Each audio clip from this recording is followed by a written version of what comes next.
comenzó hace una hora mientras subía las compras a su apartamento en la Tercera Plaza. Es tipo opresivo, no irradiado y no mejoró luego de guardar reposo y recibir nitroglicerina. Y el EKG muestra lo que está ahí abajo. Deberá esperarse una elevación de troponinas en sangre con hipocinesia generalizada del ventriculo en el extravertebral. Entonces, vamos a partes. El EKG. ¿Qué me interesa del EKG? Miren. Yo estoy viendo. No, vamos a partes. ¿Qué me interesa buscar en el EKG? Si tiene presencia de onda P. Antes de que acuerde eso. ¿Tiene o no tiene onda P? Sí. Pero sí, heavy. ¿Y qué, después de ahí qué? Tiene regular. Por eso sí está. Si el cuore está tanto estrecho. ¿Qué? Si tiene onda P, posiblemente sea regular. Y después de ahí, entonces lo que me interesa, segmento CT. Es decir, el segmento CT siempre lo voy a tomar en consideración. O sea, el segmento CT, vamos a ver aquí, segmento CT. En comparación de cómo se encuentra la línea entre la onda T y la onda P. Ese es su parámetro, para saber si está elevado o disminuido. ¿Me siguen? Sí. Cool. Entonces, la pregunta es, así como yo debería buscar la onda P en D2, que es mejor se ve, y medir el QRS en B5, B6, que es mejor se ve, ¿en cuáles derivaciones debería buscar desniveles del CT? Dime. El 3B4. ¿Quién nada más? Puede ser en cualquier parte porque Entonces, ¿en cuáles busco? de 2, de 3. ¿Pero cuáles busco? ¿Dónde busco esa manera?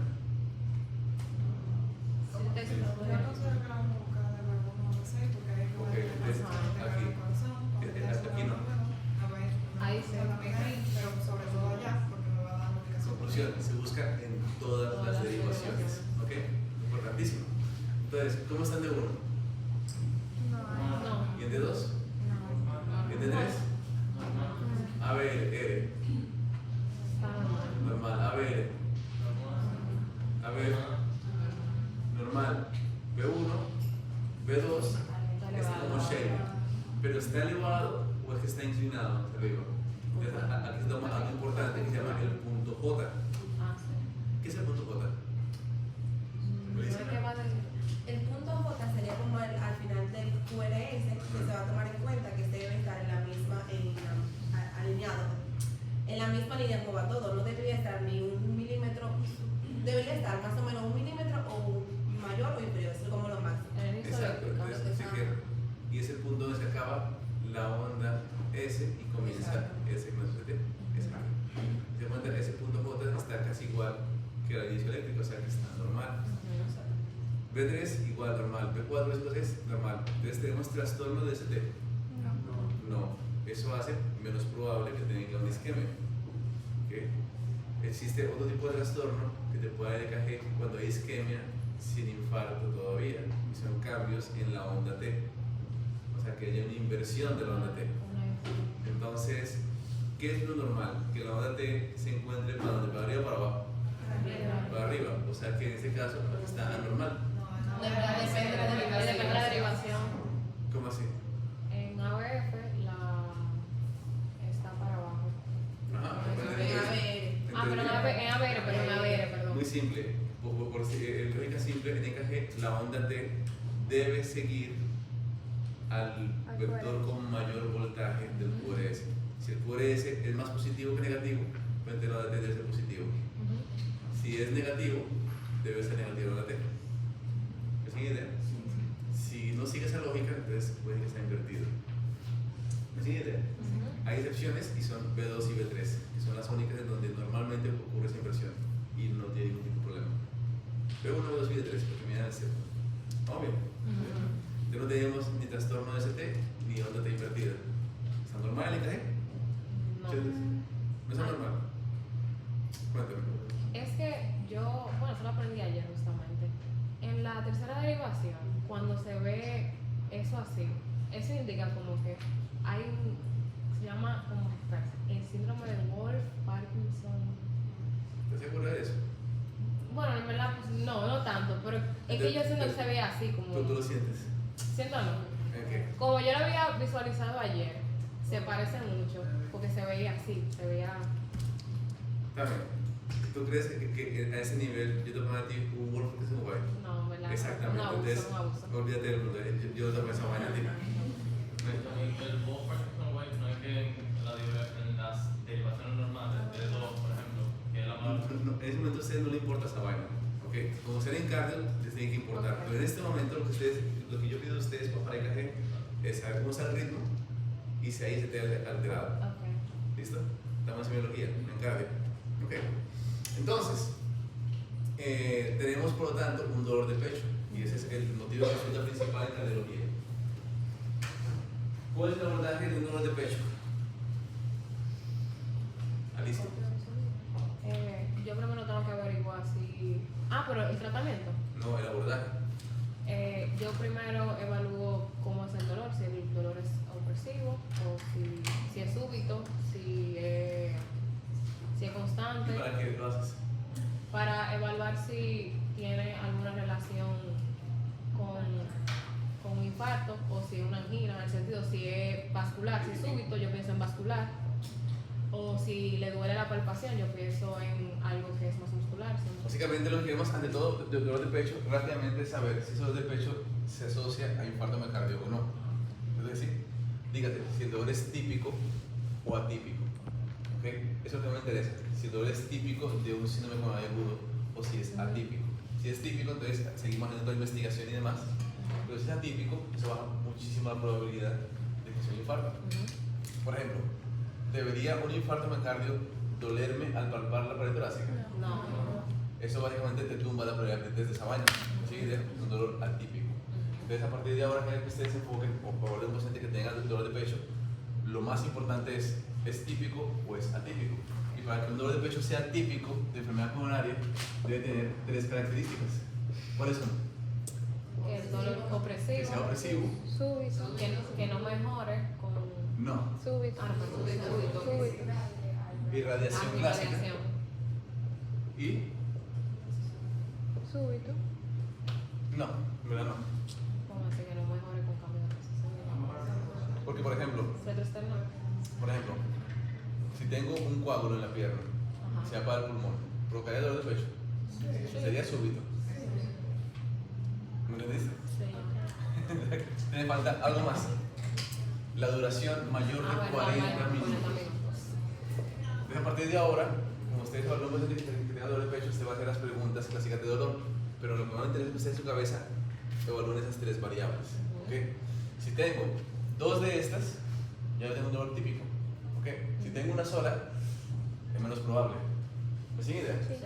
Entonces, que alguien tenga un dolor de pecho típico, aumenta la probabilidad de que él tenga un síndrome coronario agudo. ¿Y qué es esa vaina? O sea, ¿qué sería el síndrome coronario agudo? Es un conjunto de enfermedades causadas por el uso de las arterias coronarias. Exactamente, o sea, básicamente lo que yo tengo es un fenómeno en donde tengo un vaso sanguíneo que tiene su íntima, pero que tiene una placa de ateroma. Esa placa de ateroma me está afectando el diámetro del vaso y por lo tanto me está afectando el flujo de sangre. Entonces se puede decir que un síndrome agudo es un espectro de condiciones o de presentaciones clínicas, pero donde todas ellas comparten la misma pendejada. Tengo algo hundiéndome algo del vaso. Esa idea. Y realmente es un espectro que va desde la forma más leve a la forma más severa. ¿Cuál sería la forma más leve de la enfermedad? Estable. Una angina estable. ¿Y cómo se define una angina estable, Medina? Bueno, la angina estable, esa se va a caracterizar porque va a aparecer en momentos donde se necesita más, donde haya más consumo de más esfuerzo, por ejemplo, ejercicio y demás. Y se va también a tener la característica de que la placa de ateroma va a estar localizada. Háblame de la clínica, porque tú no sabes cómo se llama la placa del paciente. Ok. El dolor Carla. Que como lo que dijimos mañana, o sea, empeora el esfuerzo y mejora el reposo. O sea que es una. Es una hablando Intermitente. exactamente Una de una claudicación claudicación intermitente, pero en ese caso ¿de quién? Del miocardio. Dígase, intermitente, ya se me olvidó, escribir. Dígase, yo tengo una placa que provoca una oclusión sanguínea en donde si el corazón tiene poca demanda de oxígeno, como por ejemplo como ustedes están sentados, si el miocardio demanda poco oxígeno, tal vez a pesar de la oclusión, el flujo de sangre es suficiente para llevar el oxígeno que requiere el miocardio. Porque si de repente aumenta la frecuencia cardíaca, como por ejemplo hacer actividad física, eso provoca aumento en la demanda de oxígeno al miocardio y tal vez ya con esto no puede llegar a lo que está demandando y ahí aparece dolor. En cuanto la persona se asusta porque le duele el pecho, se sienta, descansa, bajó la demanda de oxígeno, entonces ahí sí se equilibra el aporte con la demanda de oxígeno. ¿Me sigue? Entonces, si alguien tiene esa angina estable, va a tener particularidad de que mejora con el reposo. ¿Con cuánto tiempo de reposo habitualmente? Con 10 minutos de reposo. O cuando le ponemos un vasodilatador coronario o arterial, como los nitratos. Entonces, si el paciente mejora con reposo o mejora con nitratos, es una angina estable. ¿Okay? ¿Cuál sería el siguiente estado en este caso? Una angina estable. Exacto, angina inestable, que se definiría como Una oclusión parcial de un vaso que no parcial, una oclusión que generalmente es de más del 90% que pero más del del diámetro 90% y que presenta entonces ¿qué? en reposo y en esfuerzo. El dolor. Perdón. Ajá. El dolor, la claudicación. No claudicación. El dolor es en esfuerzo y en reposo. O sea, básicamente que el dolor de pecho no mejora con el reposo y no mejora con las nitratas. No mejora. Ahora bien, si alguien tiene una angina inestable, podemos decir que tiene un infarto miocardio. Depende de qué es infarto. No se puede, porque a diferencia del infarto, aquí la proteína, la troponina, va a estar negativa. Ok, está bien, sí. Pero se dan cuenta, aquí el asunto es que el problema es un dolor de pecho en donde hay una oclusión parcial severa, pero sigue habiendo un chin de sangre que pasa por ahí. Ese chin de sangre va a ser suficiente para que no se mueran las neuronas, los cardiocitos. ¿Ven? Va a ser insuficiente para llevar oxígeno y por eso hay dolor de pecho, pero no va a ser como que se quedaron sin nada de oxígeno y que entonces se mueren. Porque lo que hace que un infarto sea un infarto es la muerte de cardiocitos por isquemia. ¿Me sigue? Entonces aquí el paciente no mejora porque yo tengo una oclusión tan importante que el chin que llega no es suficiente como para que se equilibre la demanda, entonces el dolor persiste. Pero como yo chequeo, los cardiocitos están bien y no hay ningún tipo de problema. ¿Me sigue? Cool. ¿Qué sería el siguiente estadio?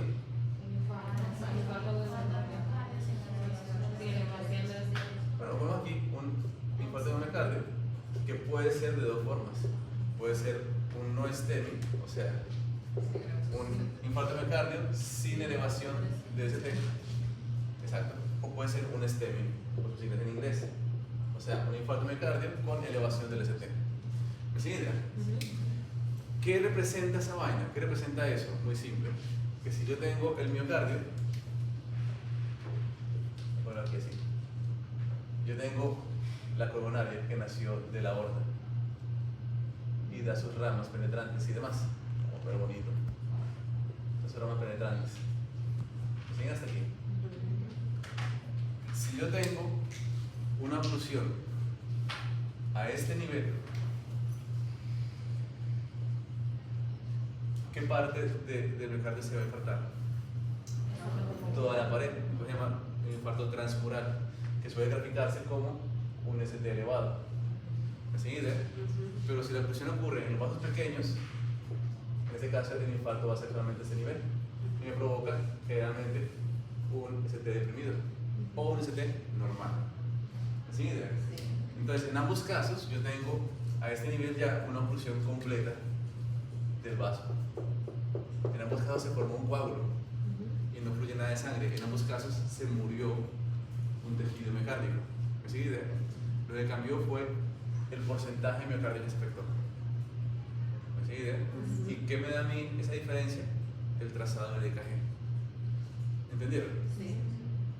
Entonces, obviamente, ¿cuál va a ser peor? ¿Ese T elevado o ese T no elevado? Se te eleva. Obviamente, es decir, heavísimo, heavísimo. Entonces, como decían por ahí, aquí ya hay muerte de cardecitos, y si se mueve un cardecito, entonces se debobina y todo lo que esté dentro va a pasar a la sangre, incluyendo las troponinas, exactamente. Entonces, yo puedo decir que en ambos casos, STEMI o no STEMI, va a tener troponinas elevadas. ¿Me siguen idea? Heavy. Cool. Si yo le hiciera un ecocardiograma al paciente, ¿qué espero encontrarme en un infarto? Es un Que eco. el corazón no se contrae lo suficiente. ¿En qué parte? No, no puede haber que la aurícula, Donde hay isque. que la aurícula izquierda. Entonces, apaga los niños, please. Ahí tienen un ecocardiograma que se llama eje paraesternal largo. Este sano, este enfermo. Fíjense en la pared, cómo toda la pared se va contrayendo y se va engrosando. Ese engrosamiento es la contracción. Compara este lado, cómo está la pared. ¿Se engrosa esto comparado con esto? Nada. Se llama una asinesia, ¿ok? O una discinesia, o una hipocinesia. Se contrae con menor fuerza. ¿Me sigue idea? Entonces, yo debería siempre tener una correlación entre lo que ocurre en el miocardio, si está importando o no, y en el eco también. ¿Me sigue idea? Entonces yo puedo tener una hipocinesia segmentaria de un pedazo solamente, o yo puedo tener la generalizada también. ¿Me sigue idea? Prenderlo, mi niño. ¿Entendieron esa parte? Sí. Cool. De modo que el eco es parte hoy por hoy del abordaje de oxígeno coronario. Me va a dar muchísima información. ¿Era este? Yo creo que sí. Sí, era este. Este mismo era. Entonces, si yo tuviese un infarto a este nivel, yo esperaría una hipocinesia del ventrículo izquierdo. Sí. De todo el ventrículo izquierdo. Sí. Bueno, De la parte que se irriga. Sí, Exacto. porque entonces ahora tenemos el corazón. El corazón tiene una irrigación. Vamos a ver. Este es el ventrículo. Vamos a hacerlo así diferente ahora. Yo tengo entonces diferentes arterias. La coronaria derecha se encarga de irrigar al ventrículo derecho principalmente. Y la coronaria izquierda se divide en dos vasitos: descendente anterior y la circunfleja. La circunfleja, que lo escriben así generalmente, se encarga de lo que da para el libre, mientras que la descendente anterior, la DEA, se encarga de lo que es el septum y el ápice. ¿Me sigue idea? Heavy. Sí. Entonces cada una de ellas va a ir dando ramas pequeñas que penetran el músculo. Pero los vasos principales del ventrículo izquierdo son circunfleja y el anterior. ¿Vamos bien hasta ahí? Sí. Heavísimo. Entonces, si yo tuviese, por ejemplo, que esta puede ser la descendencia anterior y se tapó el cauce principal, ¿dónde estaría el infarto ahora? En el septum interventricular. Entonces, yo espero encontrarme una hipocinesia en todo el ventrículo izquierdo. No, solamente en el septum interventricular. ¿Me siguen idea? Si lo que tengo es una hipocinesia segmentaria en la pared libre del ventrículo, ¿dónde está la lesión? En la circunfleja. ¿Me siguen idea? Y eso debe tener una correlación con el EKG también, porque el EKG es parte de la herramienta para yo poder localizar dónde está el infarto. Si ustedes recuerdan, que tengo una imagen aquí. Sí, vamos a buscar aquí para que sea mejor. Hay algo que se llama el eje cis-axial. ¿Lo han buscado alguna vez? No se debe ver un edificio. ¿No de los vectores? No, De la conducción eléctrica. tampoco. Enséñame yo directo. Está en el teléfono. Allá. Entonces, ¿qué ocurre? Que en función de dónde sea la oclusión, es decir, la oclusión, van a aparecer trastornos del ST en las derivaciones que apuntan o que miran esa parte del corazón. Entonces, vamos a ver aquí, eje cis-axial.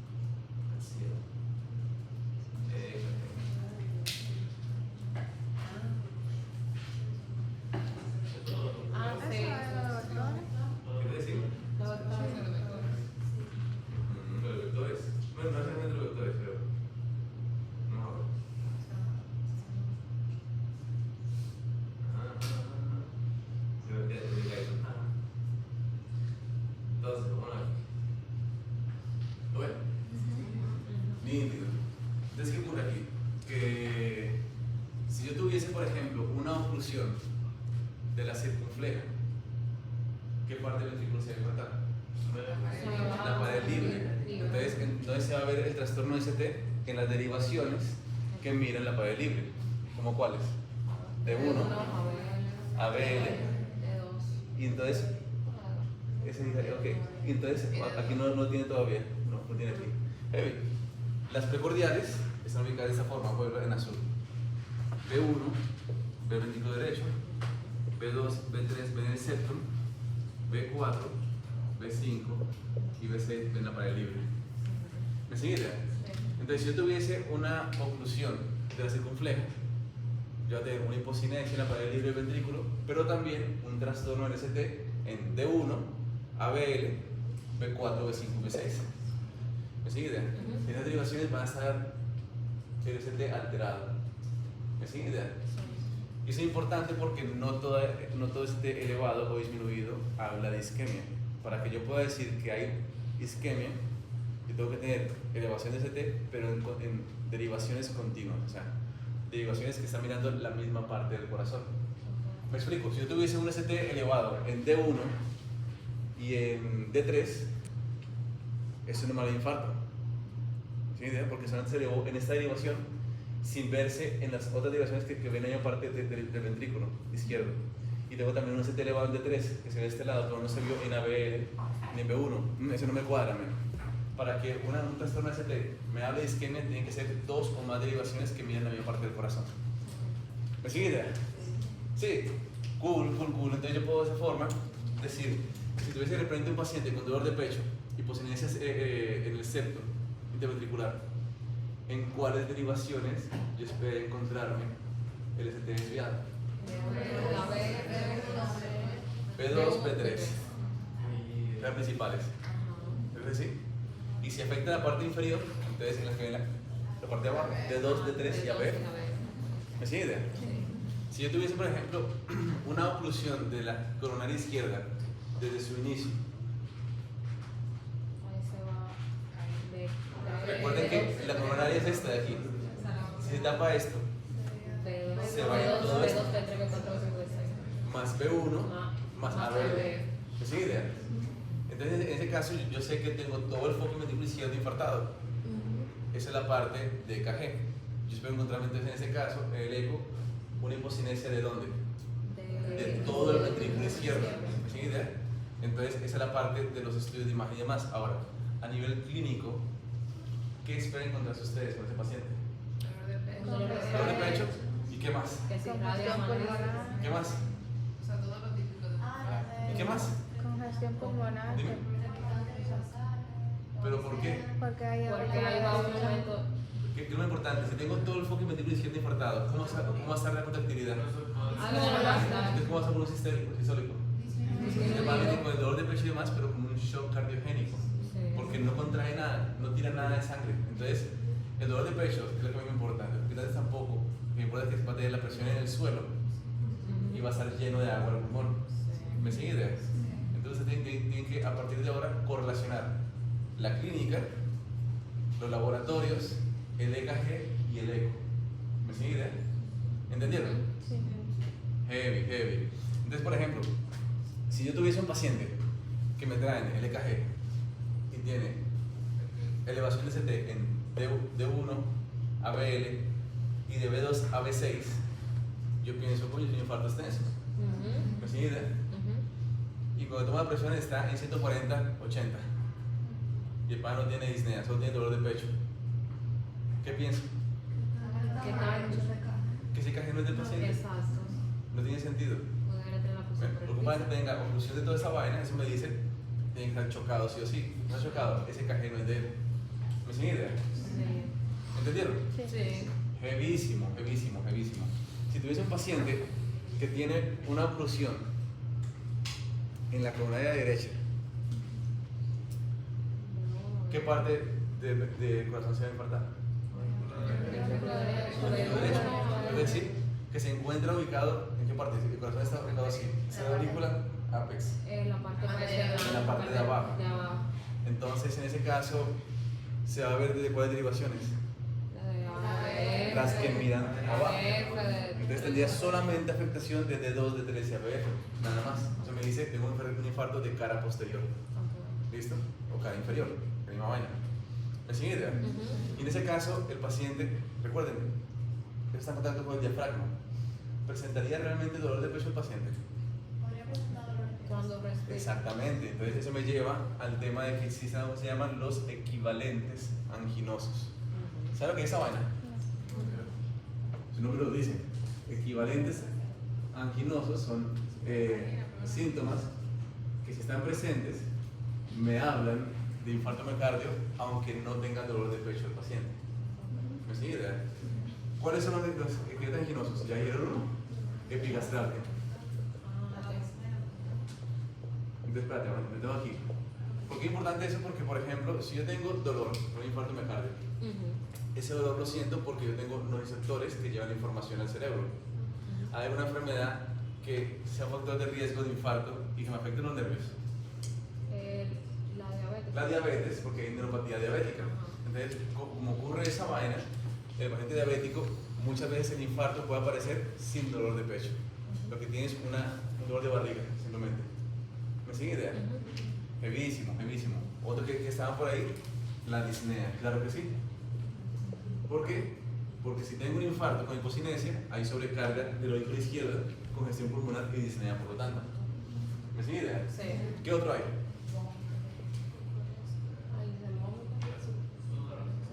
Diaforesis. O sea, un paciente que se fue en sudor. Foresis. Me falta uno importante. Si yo tengo un infarto y de golpe todo esto deja de recibir sangre, ¿qué le pasa a la contractilidad? No, Se no, para. no. ¿Qué le pasa al pulmón sistólico? Cae. Hay un- Síncope. Exactamente. El cerebro se deja de recibir sangre, se apagó. Entonces el síncope es otro equivalente anginoso. Por lo tanto, si tienen un paciente que tiene por sus antecedentes una alta probabilidad de arteriosclerosis y viene con alguno de ellos, ustedes van a pensar en infarto aunque no tenga dolor de pecho el paciente. ¿Me sigue idea?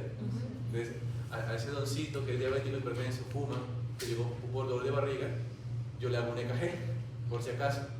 ¿Me sigue idea? ¿Entendieron? O si llegó con dolor de barriga y con sudoración, dolor de barriga y falta de aire, manín, es un infarto, lo más seguro. ¿Me siguen? Entonces, el no tener en cuenta esto hace que a muchos médicos se les escape un paciente que tenía un infarto. Entonces, el paciente llegó con su hipodiastralgia y falta de aire y sudoración, pero como no tenía dolor de pecho, no hicieron un electro. Le dieron esomeprazol para el estómago y lo mandan para su casa. Entonces vuelve a las 6 horas, traído por el 911 chocado, porque el infarto está en su hora. ¿Me siguen idea? Preguntas hasta el momento. ¿Todo bien? ¿Seguro? Sí. Ahí lo puedo decir verdad. Entonces, en base a eso, gente, ustedes pueden construir un algoritmo de cómo abordar el síndrome coronario. Entonces, el síndrome coronario va a ser un paciente que tenga dolor de pecho típico. ¿Sí? Y yo empezaría entonces, si tiene síndrome coronario, empezaría las 4 patologías. ¿Yo creo que sí? ¿Sí o no? Sí. Pues no, esta no cabe ahí. Ah, bueno. Porque si el dolor de pecho mejoró con el reposo, con nitratos, es porque sí, tengo una placa de aterosclerosis en el corazón, sí, pero no estamos pensando que está haciendo un infarto en este momento. ¿Me sigue idea? Entonces decir síndrome coronario no incluye la angina estable. Por lo tanto, si tengo un paciente que viene con dolor de pecho, con angina estable, entonces no pienso en síndrome coronario, no le hago de cajena a pendejada. ¿Me sigue idea? ¿Entendieron? Excelente, excelente, excelente. No se le hace el descaje ni electro ni nada. ¿Tú sabes lo que tienes? Si revirtió yo no lo haría, loco. Entonces lo puedo hacer por si acaso. Pero si revirtió con reposo y con nitratos, es como que yo tiene una placa heavy. Es propenso a sufrir. Pero es propenso, o sea, Pero no. ¿a qué punto yo Claro. llego? No, a ver, no, que mira, yo puedo- Yo no te voy a decir, está mal que le hagas una cajilla de troponina, se la puedes hacer. Pero tienes que saber que de todas formas, que haya mejorado con reposo y con nitratos, te baja muchísimo la probabilidad de que tenga un infarto en este momento. Sería mandar un cardiólogo. ¿O de un Que le médico? den Cuéntame. No sé, por ejemplo, llega un paciente con dolor de pecho, ¿cuál sería el approach? Porque todavía no sabemos cuál de las 4 es que tiene. Ok.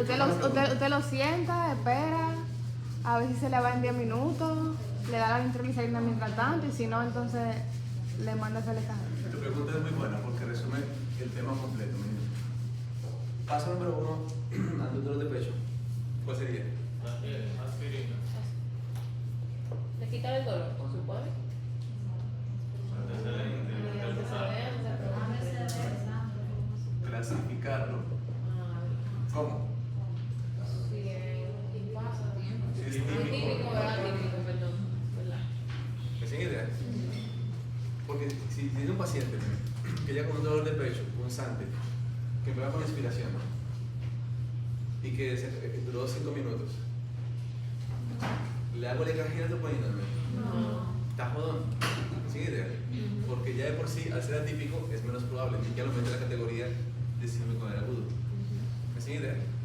Ahora, si tienes un paciente que viene con un dolor atípico, es hipertenso, diabético, tuvo 3 infartos en el pasado y demás, coño, es poco probable, pero por si acaso se lo hago.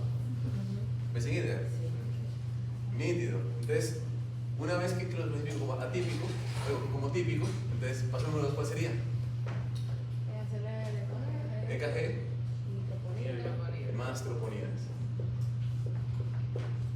¿Ya? Listo. Entonces, en ese caso, gente, si tengo un paciente que tiene un síndrome de agudo, ¿qué hago primero? Bueno, si está aquí es porque ya lo clasifiqué como típico. Entonces vamos a hacer así. Elevación de Yo tengo aquí EKG, ¿cómo está? Y hay 2 opciones. Que tenga ST elevado o que esté normal o deprimido. Si está elevado, ya tengo un diagnóstico. ¿Cuál es? Un STEMI. ¿Listo? Y es importante porque si tengo un STEMI, yo sé qué es lo que va ahora. ¿Qué es lo que va? Cateterismo coronario.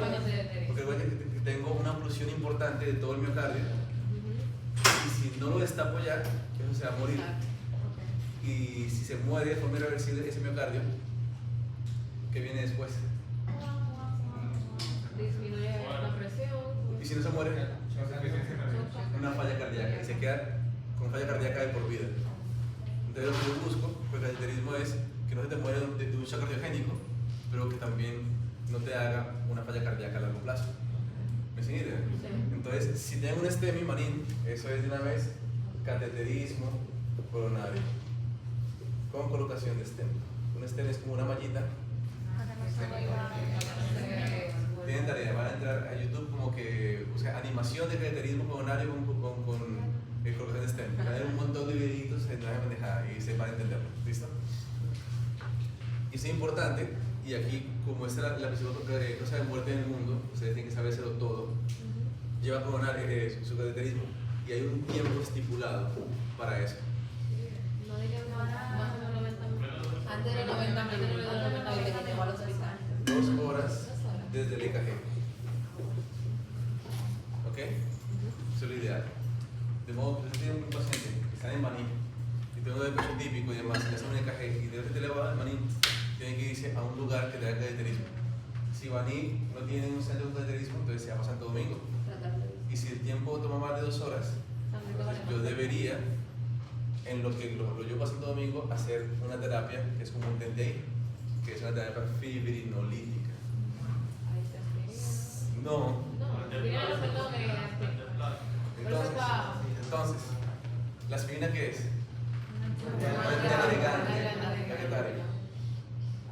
¿Funciona como un anticoagulante? No, exactamente. El anticoagulante es un medicamento que bloquea la cascada de coagulación. Un trombo se forma con 2 estadios, con 2 fases. Fase 1, agregación plaquetaria.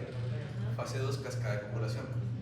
Entonces, la aspirina trabaja aquí, pero aquí no trabaja ahí. Damos un anticoagulante.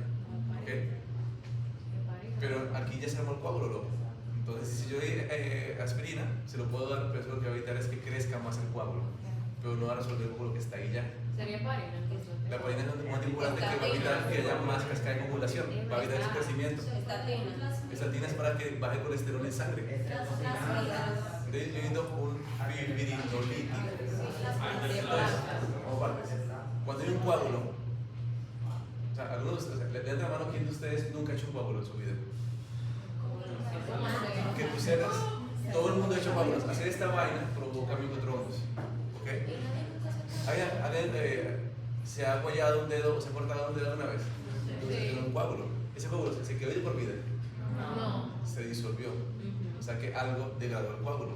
O sea que el cuerpo tiene un mecanismo para degradar trombos que están formados. ¿Cómo el cuerpo degrada el trombo que se ha formado ya? ¿Dice? Ah, ok. Carla. Hay un factor que se llama plasminógeno, que se convierte en plasmina y la plasmina. Exacto. Entonces la plasmina es la enzima del cuerpo que degrada el trombo. ¿Cómo? Rompiendo la fibrina, que creó la malla fibrina del coágulo. Y cuando la plasmina rompe, la fibrina la rompe, ¿y qué pasa como resultado de esa manera? No, pero que me refiero, yo tengo una malla de fibrina. Vamos a poner este lado para no entorpecer aquí. Yo tengo un montón de plaquetas y tengo una malla de fibrina que fue creada por la cascada de coagulación. Ahora voy a poner un sale de coagulación, que me di cuenta que está en el aire. Y nos enseña fisiología 1, no, fisiología 2. Lo que más mata es un coágulo en el corazón del cerebro. Entonces tiene que saber coagulación, ¿eh? Entonces, yo tengo que romper esa fibrina y la plasmina la rompe y la rompe en dos pedacitos iguales. ¿Cómo se llama el producto de la degradación de la fibrina? El dímero D. Exactamente. Entonces, yo tengo un coágulo que está siendo lisado por la plasmina, que espero que le pase el dímero D en sangre. Exactamente. Nítido, nítido. Entonces, la aspirina va a evitar que se agreguen más plaquetas. El anticoagulante va a evitar que se agregue más fibrina. Por ejemplo, algo que rompa el coágulo, un activador del plasminógeno tisular. Todo el mundo produce plasminógeno a los tejidos, se llama plasminógeno tisular. Y el plasminógeno es el propéptido de la plasmina. Entonces, tengo que poner un medicamento que sea un activador de plasminógeno para que se convierta en plasmina para que rompa esa vaina. ¿Me sigue idea? Sí, ya. Y eso es lo que yo voy a dar al paciente que tiene un ST elevado, pero que no puede llegar en 2 horas a un lugar en donde le hagan cateterismo. ¿Me sigue idea? Y digo que es un tente ahí porque si de repente es un coágulo en donde yo tengo una oclusión del 98% de la luz, todo esto de aquí es placa de ateroma y solamente esto de aquí es luz. El coágulo se va a formar ¿dónde? Aquí.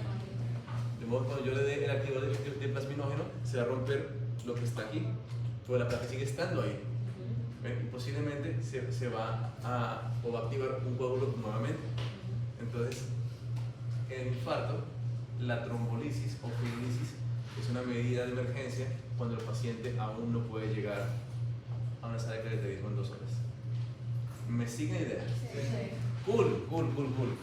Eso es con respecto al pana que llegó con dolor de pecho, que es típico, que tiene KG con ST elevado. Si el KG está normal o está disminuido, ¿qué podría ser?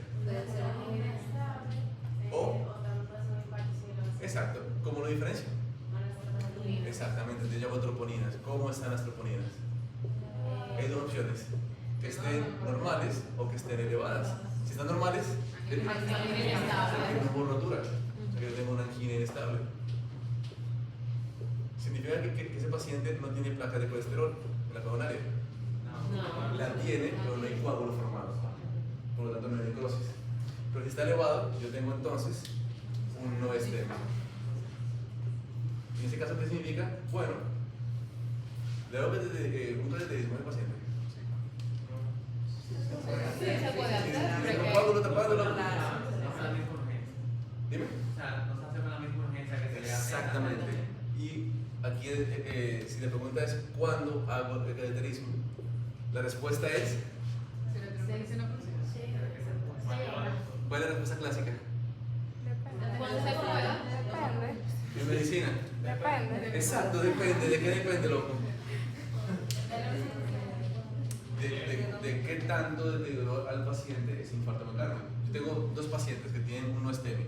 Uno viene con un dolor de pecho, tiene la presión 160, 80, tiene dolor de pecho, un chiste de falta de aire, ST normal, troponías elevadas. Luego tengo otro paciente, no STEMI, que tiene EKG ST elevado, troponías elevadas, pero que está en shock, con gasto cardíaco bajito, resistencia alta. Está en shock cardíaco, entonces el paciente yo la consulta igual, aunque no sea un STEMI. ¿Me siguen idea? Sí. ¿Entendieron esta vaina, gente? Sí. Ustedes están seguros, ustedes están claros de que esto viene durísimo para el examen, ¿no? Sí. Porque es la causa más importante de muerte en el mundo. ¿Entendieron? Sí. Herísimo. ¿Qué hago con este pacientico? Bueno, le doy vainas que intenten bajar el grosor de la placa. Estatinas, esta pendejada. ¿Me siguen idea? ¿Entendieron? Sí. Entonces vamos a ver el casito. Y con eso está abordado dolor de pecho. Profe. Cuéntame, niño. Entonces, lo que preguntaba ahorita, si me llega un paciente que tiene una angina estable, como yo, o sea, yo lo siento, yo espero a ver si se le va el dolor y ahí yo sé. Porque no le dijimos que no se le hacía EKG, que eso fue lo que preguntó Julio. Si tú quieres, o sea, si es un padre que tiene angina inestable, tiene 22 años, no sufre de depresión, no sufre de diabetes, no sufre de colesterol, nadie en su familia se ha muerto de infarto miocardio. No lo hago. Exactamente. Ahora, si es un padre de 80 años que tuvo 3 infartos antes, diabético, hipertenso, fumador, aunque sea una angina estable, yo prefiero reevaluarlo. ¿Entiendes? Heavísimo. ¿Entendieron ya? Sí. Entonces, contesté la pregunta. Si el dolor de pecho comenzó hace una hora, de forma súbita, mentira, mientras subía las compras, tipo opresivo, no irradiado y que no mejoró tras guardar reposo y recibir nitro, ¿qué tengo hasta ahora? Sí. Entonces, el EKG, ¿cómo está abajo? ¿Qué muestra ese EKG? Normal. O sea que hasta el momento, ¿qué puede ser? Inestable o no esté, no sabemos todavía. Entonces, en ese caso, deberá esperarse una elevación de troponinas en sangre con hipocinesia generalizada del ventrículo izquierdo en el ecocardiograma. ¿Qué dice? Julio. O sea, la troponina elevada puede ser, pero la hipocinesia quizás no, porque el vaso todavía no está ocurrido completamente, causando de que no haya. Es que tú no sabes No necesariamente, pero puede ser. Entonces, la pregunta es, no es débil. ¿el paciente tiene probabilidad de test para arteriosclerosis? Sí. ¿Hipertenso diabético con 20 años? Claro. Sí, loco. ¿Podría ser un no STEMI? Sí. Podría ser un STEMI. Sí, entonces, aquí dice, si el dolor comenzó, o sea, es un condicionante. En caso de que el paciente todo esto y tenga troponinas elevadas, yo creo que es un STEMI. ¿Puedes decir? Sí. Ahora, yo esperaría una hipocinesia generalizada del ventrículo izquierdo. No, a menos que tuviese hipotensión con dato de shock. Así que me dirían, loco, si yo tengo hipocinesia generalizada es porque el ventrículo completo se infartó. Y por lo tanto, debe llegar con un shock el paciente. Y como no dije shock por parte, lo que yo esperaría es troponinas elevadas, pero una hipocinesia segmentaria del eco. Y por eso esa pregunta es falsa. ¿Entendieron? Sí. Cool. Seguimos. Entonces, respecto a masculinos con 3 años de edad, con la misma antecedente. Ahora, si el dolor inició de forma súbita hace 4 horas, es punzante, no es sobre de intensidad, irradiador del centro de la espalda, tiene la presión 190-122, taquicardia, una EKG como que se muestra abajo, el manejo inicial debe incluir medición de troponinas y administración de aspirina. De vamos por partes. El dolor de pecho, ¿es típico o atípico? Atípico, es punzante, entonces sí, y porque tiene un patrón de irradiación que no es. Entonces veo, ¿qué tiene de típico ese dolor hasta ahora? Es súbito. Recuerden que súbito sugiere un mecanismo vascular. Las horas, porque tiene más de 40 minutos. Y dijimos que sea súbito o no es parte del dolor típico. Ahí está el chivo, de arriba. No tiene irradiación, no es el tipo correcto. ¿Qué me queda? Bien, tiene más de 40 minutos. Tiene 4 horas, o sea que solo tiene un elemento poco probable. Pero tiene probabilidad de ser elevada. Es decir, ahora bien, aquí me dice, debo hacerle troponinas y aspirina. Yo debería hacer troponina y aspirina a un paciente en el cual no pienso en un signo coronario. No tiene sentido. No veo nada en EKG. Entonces, ¿cuál cree que es el diagnóstico en este caso? Exacto. Me gustaría darle un inhibidor de plaquetas a un paciente que está rompiendo. No, imposible. Exactamente. Y eso es un error que comete muchísimo en emergencia y es la razón principal por la cual más se muere gente en la emergencia con disección aórtica. Porque llega un dolor de pecho, tiene factores de riesgo, asumen que es un infarto y comienzan la aspirina que le pone a todo paciente que tiene un infarto. ¿Me entienden? Y algo tan simple como preguntar, el patrón de irradiación y el tipo de dolor me cambia mi manejo. ¿Me entienden? ¿Cómo yo puedo saber rápidamente si es un infarto o no? Con el eco. Porque si tengo un infarto, el eco va a mostrar hipocinesia, pero si tiene disección, también se va a ver la disección en el eco. ¿Me entienden? ¿Alguien no entiende? ¿Alguien preguntas? Siguiente caso. Entonces, mismo antecedente. Ahora, si el paciente llega alerta con dolor típico que comenzó hace 12 horas, un examen físico sin hallazgos relevantes, un EKG como que se ve abajo. ¿Qué se ve abajo? Yo tengo un sentido elevado. La pregunta es: ¿en cuáles derivaciones? Muchachos, comiencen de aquí. De uno está cogido. ¿De dos está cogido? Hay un artefacto que está dudando, no sé. ¿De tres está cogido? No. ¿ABL está cogido? No. ¿ABL? Sí. ¿ABF? No. Entonces, ¿qué puedo decir por ahora? Que cara inferior no es, porque de 2 tendencia a ABF. Creo que mira acá abajo, está normal. B1 está cogido. Parecería que sí, porque el punto J está en Chile elevado. Aquí está muy elevado la vaina. Aquí tengo B1, B2, B3, B4, B5 y B6. Se fue todo el ventrículo izquierdo. ¿Dónde está la lesión? En la coronaria. Me dan la mano. Exacto, en el tronco, porque se fue tanto este de aquí como este de aquí. Entonces, presentó esa pendejada. Una hora después, el paciente se torna estuporoso e hipotenso. El examen físico destaca una disminución en el volumen de los ruidos cardíacos con irritación yugular. Deberá asumirse en este caso una acumulación de sangre en el pericardio, consecuencia de la rotura del ventrículo infartado. ¿Qué dices? Sí, tiene que ser. Déjame pensar eso. Piensa, no pasa nada.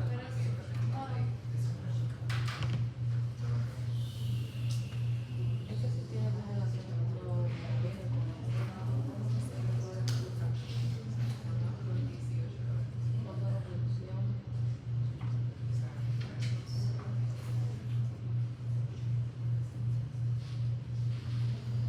Mira, el tomador está mejor, pero sigue todavía con su vitamina C. Se le paró la exposición de insulina porque está bajito por los gases. Y como tú sabes que es un lío, pues paramos, poner potasio y reiniciar. Ya. Ya, una punta, gente.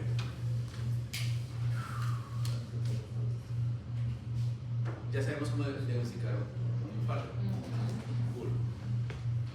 El problema se queda ahí, o podría haber complicaciones del infarto. Exactamente, entonces yo tengo una serie de complicaciones que yo sé que el paciente te puede hacer por el simple hecho de que tuvo un infarto. Ya hablo de la primera de todas, un shock cardiogénico. Es decir, si tengo una gente que tiene dolor de pecho y demás, se te chocó y tiene un infarto extenso, pues lo más seguro será un shock cardiogénico. ¿Me sigue idea? Cool. Ahora, ¿debería el shock cardiogénico provocarte lo que tiene ahí? O sea, ¿debería provocarme menor ruido cardíaco? Sí, debe que sí. ¿Por qué sí, Miranda?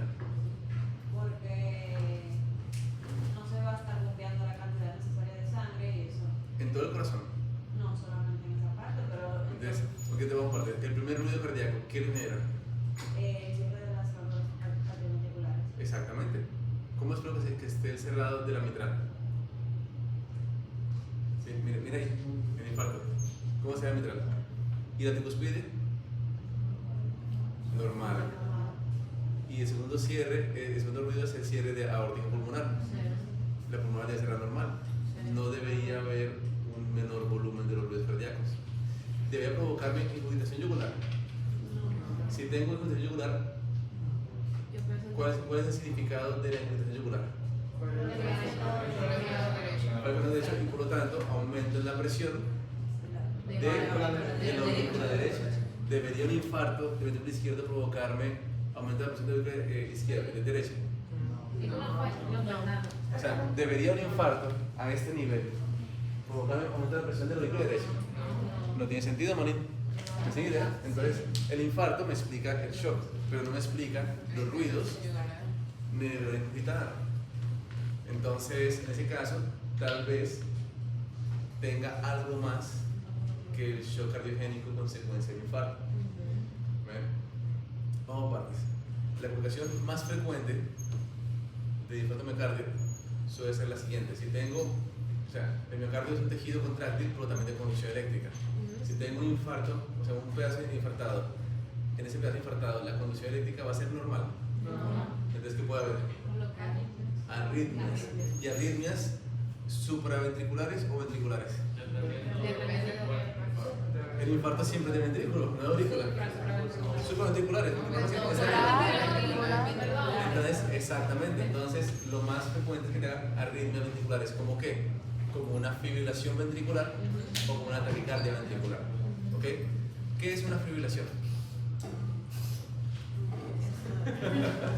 Aníbal.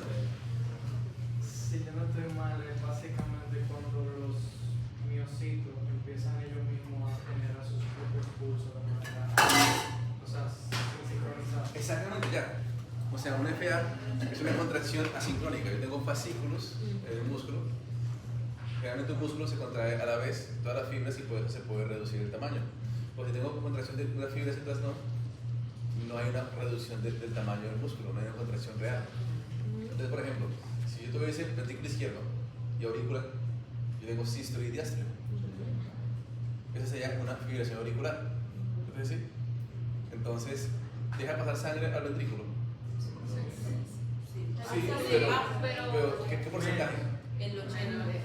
El 20%, que es lo que corresponde a la aurícula. ¿Entonces sí? Pero el ventrículo, o sea, en ese caso, el volumen sistólico se reduciría posiblemente de forma radical. No, esta vez no haya un efecto hemodinámico. Pero si tengo la aurícula y ventrículo y tengo una fibrilación ventricular, ¿qué va a pasar, María? ¿Sale sangre del ventrículo? ¿Llega sangre al cerebro? No. ¿Entonces qué va a ocurrir? ¿No shock? ¿Hay pulso? Entonces, ¿qué hay? Un paro cardiorrespiratorio por fibrilación ventricular. Entonces, cuando un paciente que te hace un infarto te hace un paro, fue una fibrilación ventricular que te hizo. ¿Okay? Y por eso es que, sin importar que el infarto sea pequeñito o extenso, ese paciente va a estar ingresado en intensivo durante por lo menos 48 horas. ¿Para qué? Para vigilarlo. Porque si te hace una arritmia, tú la identificaste de una vez y después un chuchazo de una vez. ¿No tiene idea? Entonces, la complicación más frecuente son arritmias ventriculares en las primeras 48 horas. Obvio. Heavy. Ya pueden olerse por ahí que se conecta un chingo con ACLS. Ustedes van a ver preguntas de ACLS también en el examen final. Entonces, sí. Yo imagino que no les preocupo porque ahora lo entienden. Entonces, ahora lo pueden resolver. Entonces, sí. Cool. Otra complicación puede ser que ese ventrículo, si se infarta una cantidad extensa del ventrículo, ese ventrículo va a ser más resistente o más frágil. La necrosis podría provocar una fisura. Entonces tengo una rotura de la pared libre del ventrículo izquierdo. Y si se rompe la pared libre, la sangre está ahí. ¿Para dónde va ahora? Para el pericardio. Y se acumula mucha sangre del pericardio, ¿qué va a ocurrir? Y te puede dar infección yugular y ruidos cardíacos alejados. Porque tengo la sangre provocándote impedancia y escuchas peor los ruidos cardíacos. Lo que tiene él es un tamaño cardíaco. Por lo tanto, ¿es verdadero? Qué buena. O sea, si la presión del pericardio es mayor que la aurícula derecha, ¿qué le pasa a la aurícula derecha? Se colapsa. Y si colapsa la aurícula derecha, aumenta la presión de la aurícula derecha y no se puede drenar las yugulares. ¿Me siguen idea? Cool. Exacto. El otro efecto que es bastante conocido es una insuficiencia cardíaca con un edema agudo del pulmón. Es decir, que puede venir con shock o sin shock. ¿Así es idea? Por hablar como que hablamos en otra clase. Y otra complicación importante es que, pregunta gente, el ventrículo izquierdo solamente está compuesto del músculo de la pared y del septum, o hay más músculos. ¿Cuáles músculos? ¿Cómo que se llaman cómo? Capilares. ¿Y qué tienen como función esos músculos? O sea, Abrir que será las valvas. o sea que ese músculo se encarga de abrirle ese No, evitar que se mueva. Es estabilizarla. Exacto. Como extenderlas, hacer que Y hacer como que se Una mantenga pregunta. es por el campo de presión que dice. Si se contrae el músculo, la distancia entre el anillo mitral y el ápex, cuando se contrae el músculo, ¿va a ser mayor o va a ser menor? Menor que se contrae el músculo. Entonces se acerca esta vaina aquí. Por lo tanto, la válvula que está aquí moviéndose, ¿va a poder moverse más para allá o menos para allá? Más para allá. Entonces, para evitar que esa válvula se devuelva y provoque insuficiencia, el músculo ocular se contrae bajando las válvulas durante la sístole. ¿Es una idea? Heavísimo. Si yo tengo un infarto que me afecta este pedazo de aquí, ¿qué se va también? La báscula. El músculo El músculo papilar. papilar. Si se puede romper la pared de ventrículo, se puede romper el papilar. Sí. Y se rompe, ¿qué va a pasar ahora? Que la válvula no va a ser bien, va a tener una insuficiencia mitral.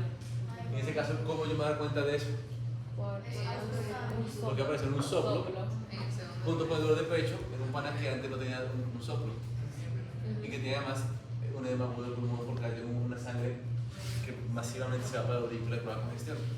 Entonces tengo un paciente que tiene dolor de pecho en donde le aparece un soplo junto con edema agudo de pulmón de un infarto miocardio con rotura capilar posiblemente. ¿Entendieron? Todo eso se hace con semiología. ¿Ven? Cool. Entonces esas son las principales complicaciones del infarto miocardio. Cool. Obvio. Estamos casi terminando. Entonces, respecto a masculino de 53 años con historia de hipertensión, diabetes, tabaquismo y una Es pendejada. lo mismo. Ahora, si el dolor de pecho comenzó hace 4 horas, es opresivo y radial izquierda, ¿es típico o atípico? Típico. El EKG está ahí. El elevación es Es extenso. Entonces, es muy probable que durante el edema coronario se observe una placa de ateroma en la coronaria izquierda. Sí. ¿Ya? Fácil. Verdadero. ¿Entendieron? Sí. Yo espero que ustedes se sientan como que así, porque es la vaina más frecuente. Entonces, saliendo de esta vaina, hablemos ahora de hipertensión. Ahora tengo un mujer de 42 años y antecedentes patológicos que viene a consulta por 3 semanas de cefalea ucraniana opresiva que sin radio del cuello, sin predominio horario, niega otras manifestaciones. La presión está en 190, todo lo más normal. Hallazgos físicos, nada relevante y el fondo de ojo está normal. La pregunta aquí es, ¿cuál es el siguiente paso en el manejo de este paciente? Entonces vamos por partes. Primero que nada, esa presión alta. La presión está alta, ¿verdad? Sí. ¿Podría ese dolor, esa hipertensión explicar el dolor de cabeza? Sí, eso puede ser orocraniana, opresiva o occipital también. Por lo tanto, entonces, las opciones que me dan es A, iniciar terapia antihipertensiva, B, repetir toma de presión arterial, C, iniciar terapia antihipertensiva endovenosa, D, hacer un mapa, E, iniciar analgesia para cefalea y con eso se normalizará la presión arterial. Un mapa. Si se dan cuenta, la gente, aquí tengo que antes de elegir la opción, lo que sea el diagnóstico. Entonces, ¿puedo decir que tiene hipertensión? No. ¿Alguien piensa que sí? Nadie tiene que tener hipertensión. Ok, entonces por favor, alguien levantando la mano, dígame cómo se hace el diagnóstico de hipertensión. Bien. Tú también me dices, como que apagar. Vete a tu casa.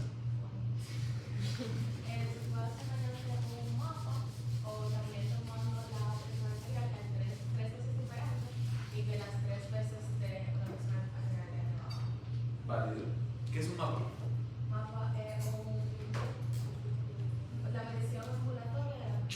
Exacto, es una partícula que puede presionar cada 15 minutos y cada media de noche y saca un promedio. De modo que yo puedo hacer el diagnóstico de hipertensión por 2 formas. El mapa.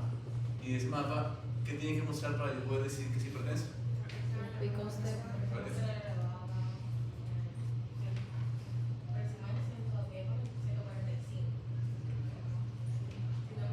Mónica. Un promedio de una presión de 135, 125, 75. Exactamente, entonces yo tengo que en el mapa buscar la TA promedio de las 24 horas y que sea mayor de 125, 75. Si alguna de ellas está elevada, ya es hipertenso. ¿Ok? Esa forma más objetiva para saber si es hipertenso o no.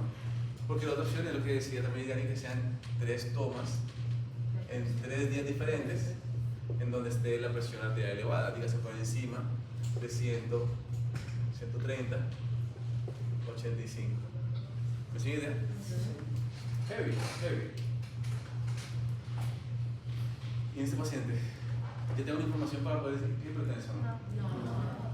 Ok. ¿Qué le faltaría? Antecedentes de familiar, quizá de Ok, hipertensión. entonces si este paciente tal cual tuviese papá, hermano y mamá hipertensa, ¿ya puedo decir que tiene hipertensión? No, tampoco. Exacto, pues mi pregunta es, ¿qué le falta a él para hacer el diagnóstico? María, ¿qué? María José. Usamos el método diagnóstico. Exacto, o hacerle un mapa o medir la presión mañana y pasado mañana. Y si las siguientes dos están elevadas, pues igual. Diagnóstico.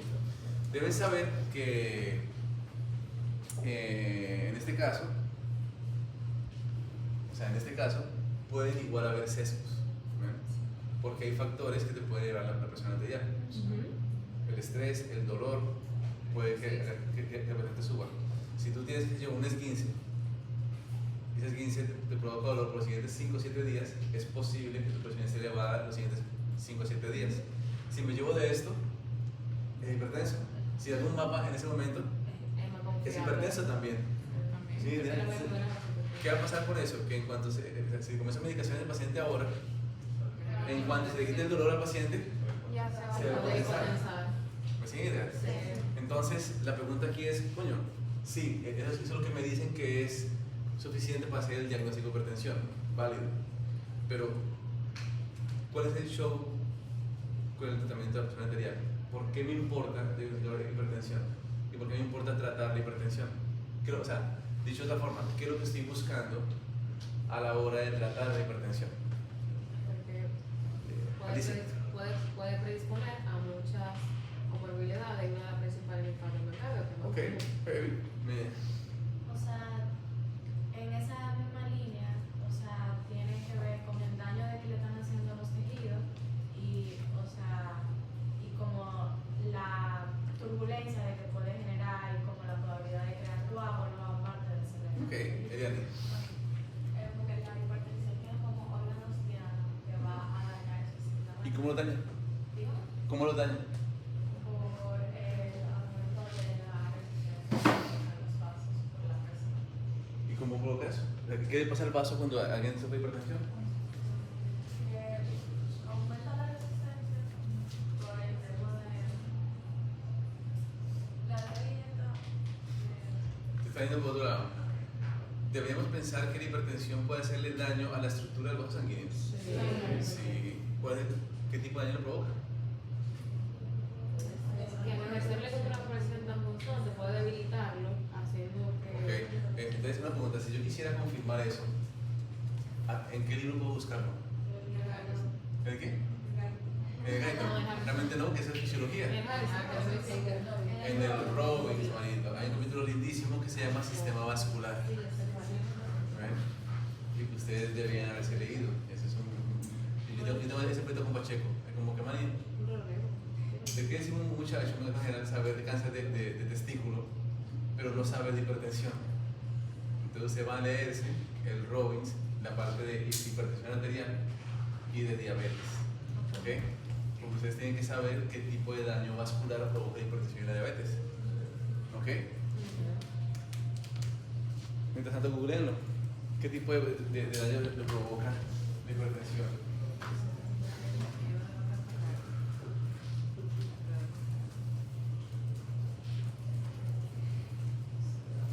En los vasos específicamente. Sí, claro.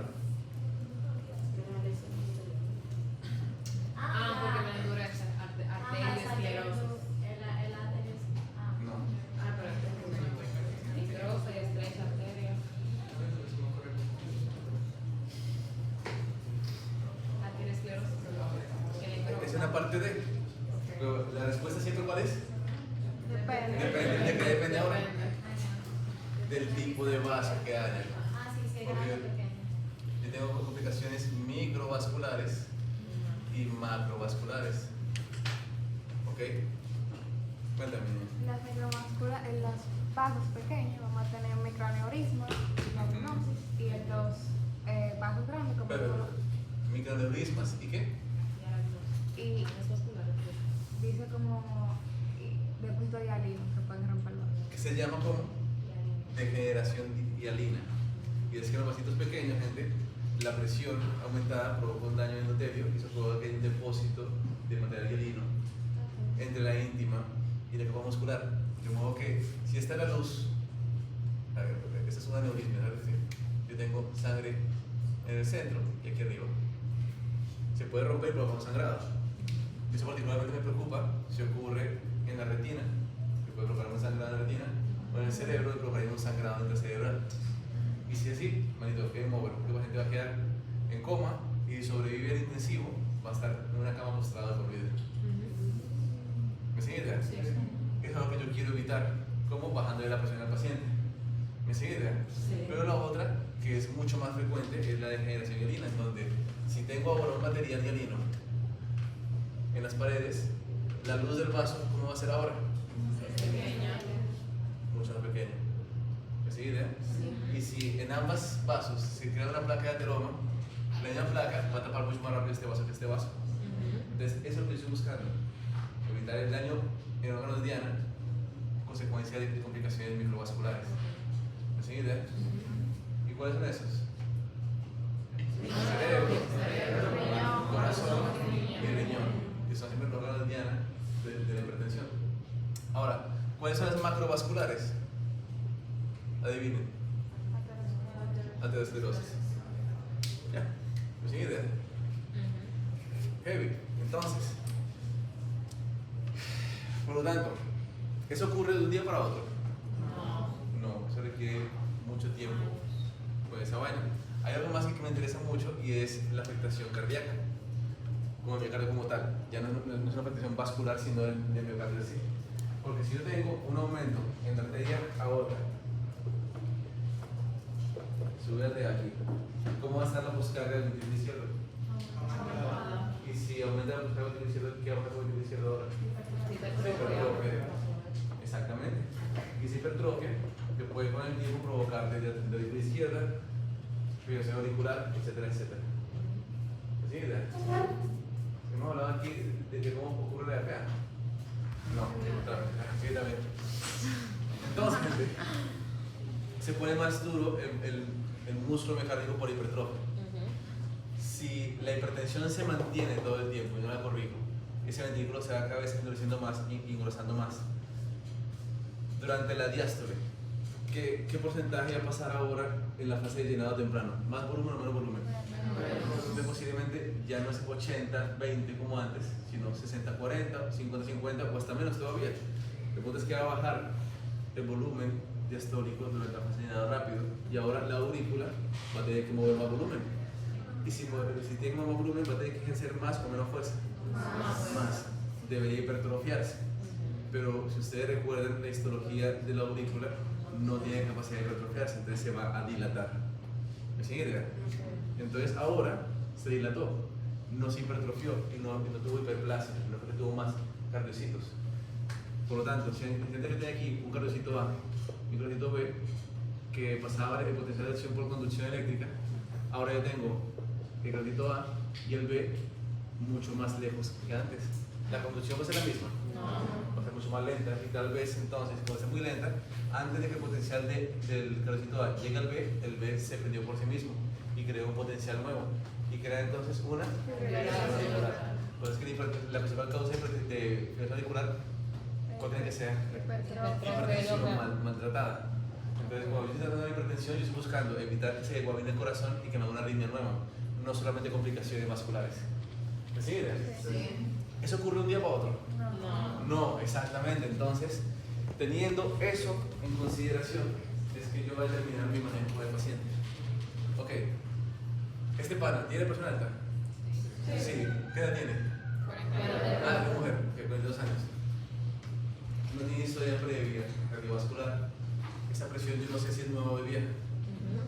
Entonces, lo más importante ante el abordaje de un paciente con hipertensión es preguntarse rápidamente si tiene en este momento signos de daño de órgano diana, consecuencia de presión arterial. ¿Ok? Porque generalmente eso me dice si va a tener o no una crisis hipertensiva. Entonces, básicamente yo puedo decir que con hipertensión, lo primero que quiero saber es si está en crisis o no. Entonces, ¿está en crisis? No. No lo sabemos todavía. Bueno, Entonces, hay dos opciones. La principal es que tenga la presión arterial alta, pero por encima de cuánto tiene que estar elevada la presión para yo decir que tiene una crisis. Exactamente, si está mayor de 180 sobre 110, ahí yo digo que tiene una crisis. Si dice que no, eso es, no tiene crisis. Entonces, por lo tanto, me voy pasivo.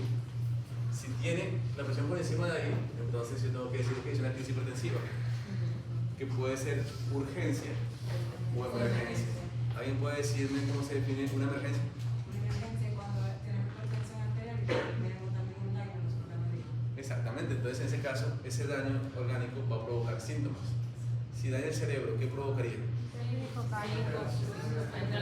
Déficit focal, se quedó ciego, disartria, se le apagó un brazo, convulsionó, entró en encefalopatía. Del corazón, ¿qué provocaría? Dolor de pecho, falta de aire en el huevo de pulmón, en los riñones, oliguria o hematuria. Si tiene alguna de esas vainas, si el paciente tiene hipertensión por encima de ese nivel, tiene una crisis. Lo que sigue ahora es preguntarnos si tiene o no daño de órgano diana. Si la respuesta es que no, yo tengo una urgencia hipertensiva. Y si tengo daño orgánico, yo tengo una emergencia hipertensiva. Exactamente. Entonces, ¿por qué es importante esa vaina? Porque va a determinar el manejo. Si yo tengo un paciente con una presión elevada que me está provocando daño al cerebro, ¿me gustaría bajarle la presión rápido o lento? Me gustaría el medicamento oral o endovenoso. ¿Por qué? Porque trabaja más rápido. Si lo doy oral, va a tener que pasar por el estómago, digerirse, absorberse el hígado y después llega a la sangre. Entonces, si es una enfermedad hipertensiva, yo le doy siempre terapia endovenosa. Heavy. Pero si es una urgencia, la tiene alta y todo, pero no voy al paso, loco. En ese caso, yo entonces le doy terapia vía oral. Y si no tiene crisis, le hago su investigación para saber si es hipertenso o no. Si de repente ya es conocido hipertensión, manín, lo que estás tomando, tómate la pastilla. O te la modificamos para optimizarla.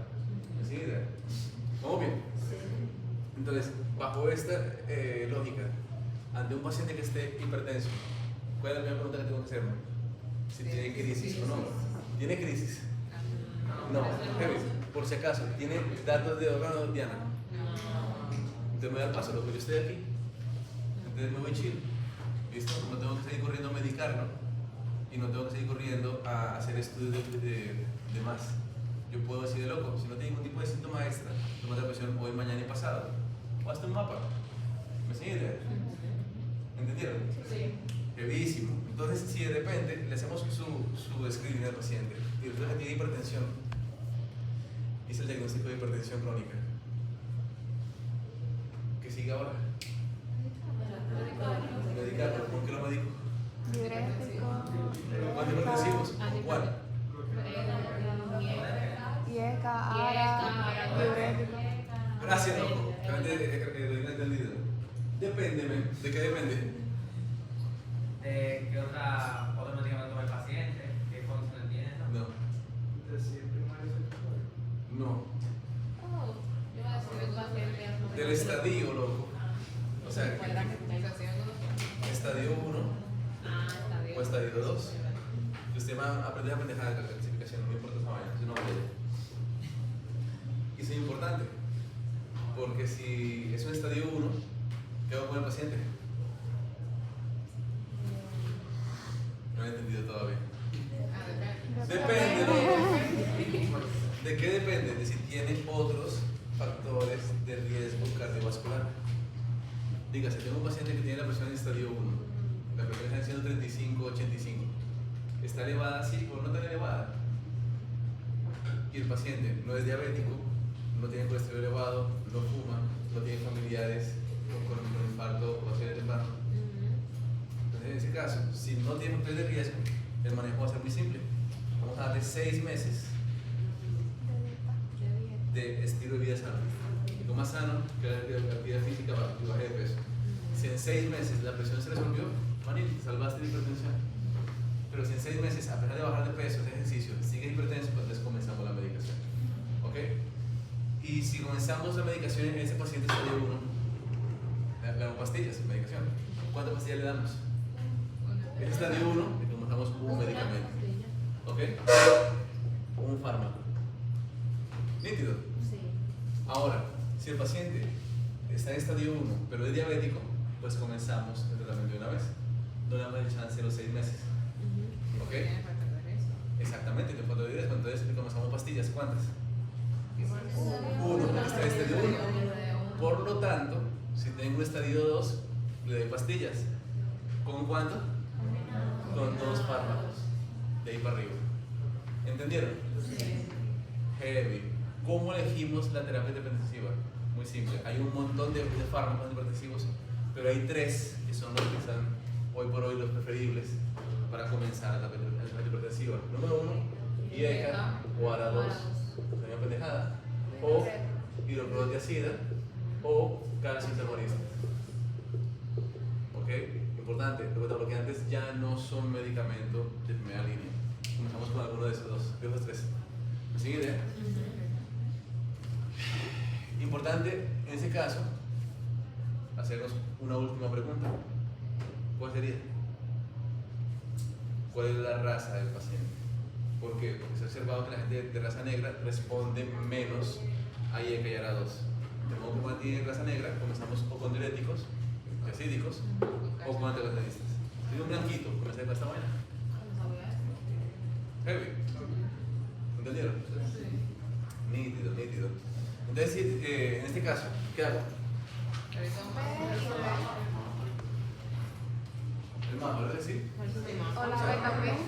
O la B también. Es que tiene que ser La B. la B también. ¿Por qué no la E? Porque no sabemos todavía. O sea, Yo no ¿De qué dice que comenzamos ¿puedo decir que el dolor te puede provocar hipertensión? Sí, es verdad, yo puedo entender la Si B. tiene una sinusitis, Es verdad. que tiene disminución de la presión arterial. Entonces, también eso es válido, gente. Me siento estresado. ¿Me siguen? tengo dolor. ¿Por qué? No preguntaría ¿Por qué? Porque recuerden que aquí la decisión de comenzar el tratamiento es, es para evitar las complicaciones que son severas del paciente, que no son de un día para otro. Yo me voy al paso. Si no tiene crisis, me voy al paso. ¿Sí? De modo que como no tiene crisis, vamos a ver acetaminofén. Y a tratar lo que a la gente le molesta. Y tomar la presión otra vez cuando no tenga la presión, cuando no tenga dolor. Si cuando ya no tenga dolor, la presión continúa estando elevada, ok, la presión no es dependiente del dolor de cabeza. ¿Me siguen? Sí. Cuéntame. Una vez yo a la diagnostico y me digo al paciente, cada cuánto yo le digo que venga para que Ok, segunda de terapéutica, escapamos en esta clase, pero sentido común. Es como que depende de cómo tú le des. Si tú le das muchos fármacos, si tú crees que el paciente puede hacerte la mejor sesión, que venga 3 días o que venga una semana. Todo depende de qué tan engañado te tigre. Recuerda que esto es a progresión a largo plazo. ¿Me sigue? Ni en el siguiente caso. Entonces, yo tengo ahora la misma mujer, 3 semanas de cefalea, por lo tanto igual, la presión 210, 120, 110. No tiene datos relevantes con endoscopía ni examen físico y niega otras manifestaciones. Hasta el momento, ¿cuál es el diagnóstico? No se sabe. No le hemos cogido la receta. Exacto. Ok, pero pregunta. Diríamos que tiene, por fin alguien le da la mano, gracias. Crisis hipertensiva. ¿Urgencia o emergencia? ¿Ok, por favor? Está bien. ¿Entiendes esto? Yo diría que emergencia. Ok. ¿Cuál es el órgano que está siendo dañado en este momento? No veo, bueno, la cabeza. Ok, pero tiene un daño focal. Exacto. Porque el dolor de cabeza por sí solo no es un de daño orgánico. Si tuviese hemianopsia, disartria, se te apagó un brazo, estás convulsionando o estás con la conciencia, ahí yo se puedo decir, esta hipertensión le está dañando el cerebro al paciente. De la cefalea posicional no es un signo de alarma para esa vaina. Por lo tanto, sería realmente emergencia. Sería una urgencia. ¿Okay? Solamente yo tengo una crisis tipo urgencia. ¿Sí idea? ¿Qué hago con el paciente entonces? Exacto, ¿verdad? ¿Ya? Brevísimo. Siguiente. Mujer con 22 años, sin antecedentes, viene consulta por 12 horas cefalea craniana opresiva acompañada de varios episodios de amorosis fugas. Que esa vaina se queda sin visión por ese momento. Y que es traído por el 911. Luego de presentar 30 minutos de crisis convulsiva generalizada. ¿Tengo daño orgánico? Sí. Claro que sí. La presión está en 182, 105. ¿Cuál es el diagnóstico? Una crisis emergencia. Emergencia. ¿Tratamiento? Endovenosa la preferencia endovenosa. Endovenosa. ¿Sí te decía? Cool. Heavy. Siguiente. La B también. La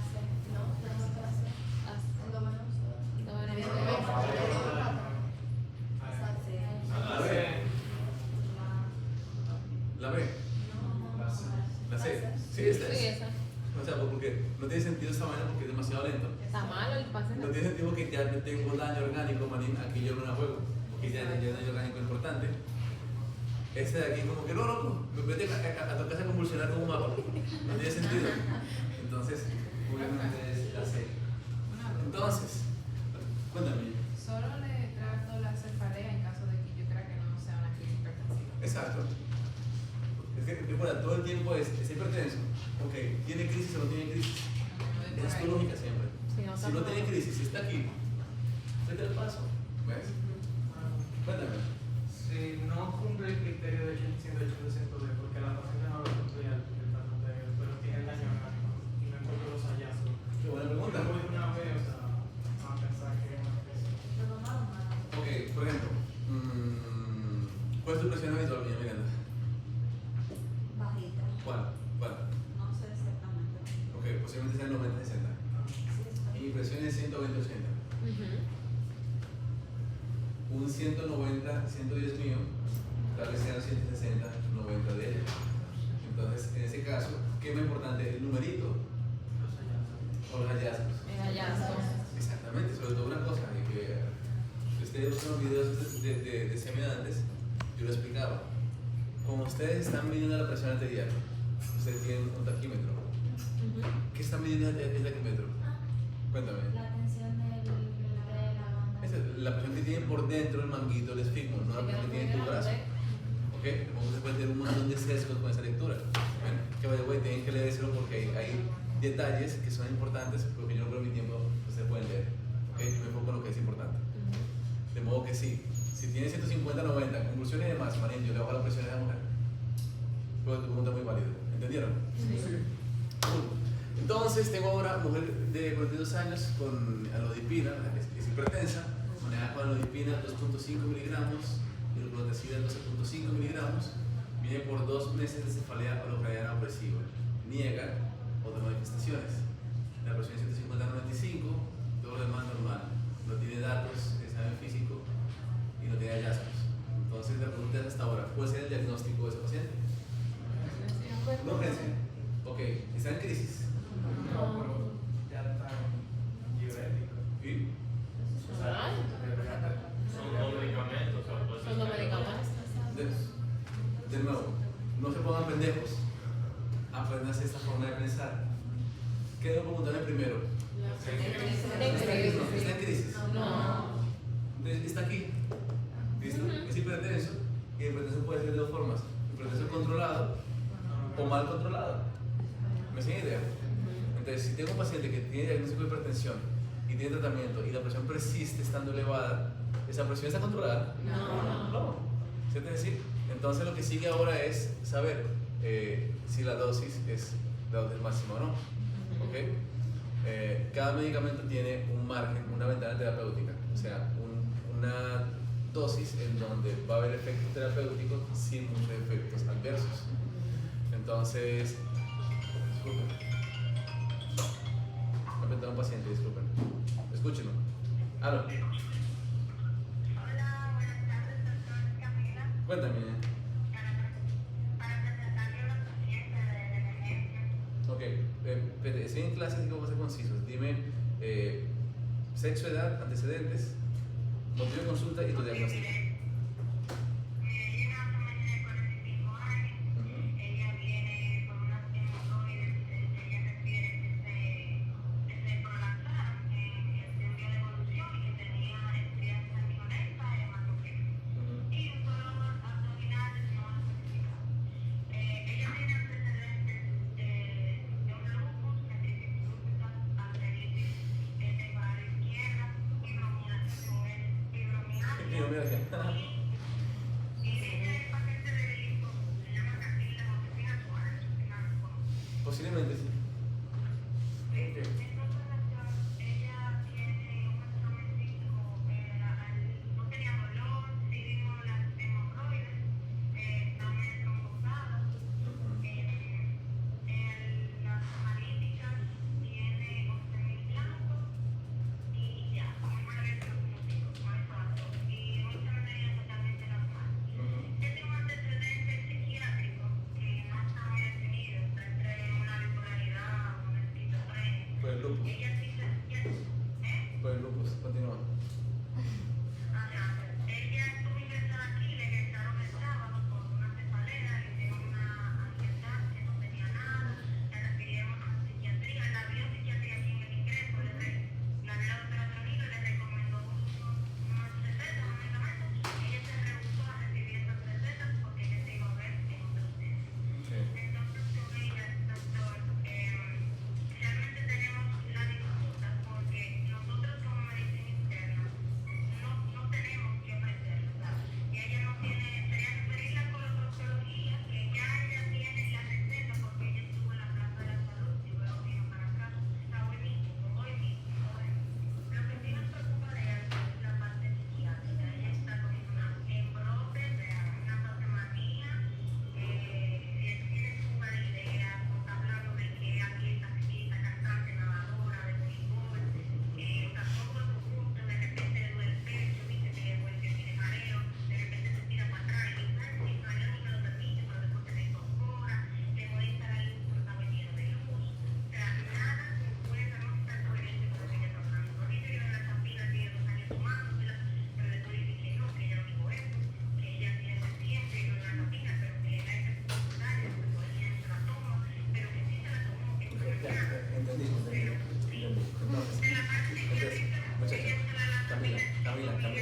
Camila, ¿cuál es tu plan?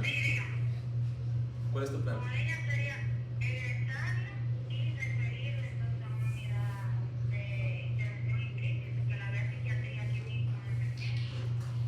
Ella estuvo en el psiquiatra en reciente, le cambiaron la medicación por le tienen que iniciar el uroxidona, que ella tampoco lo tomó. Justamente por su sentido. Ok, entonces está normal. Entonces, la pregunta es, ¿tú entiendes que es prudente darle de alta a una paciente que está en crisis? No. Ella se beneficia totalmente de que la vea psiquiatría. Y que la vean en emergencia. Exactamente. Entonces, da esa recomendación y que no se vaya hasta que psiquiatría vaya a verla. Si hay que dejarla en la emergencia esta mañana, se queda hasta que vaya mañana a psiquiatría, si no está ya todavía.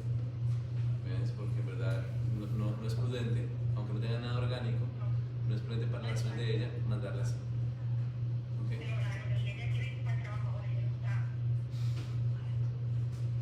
Ok. ¿Y viene acompañada? Pregunta, ¿viene acompañada por alguien más? Sería importante que ustedes llamen al contacto de la persona para que vaya y la acompañe. Entonces llámela, exactamente. Y de todas formas, yo voy a ir a Sedimar cuando termine aquí en Intec. Yo paso por la emergencia, hablo con ella y voy a hablar con Raúl también, que yo imagino que tal vez eso le ayude a calmar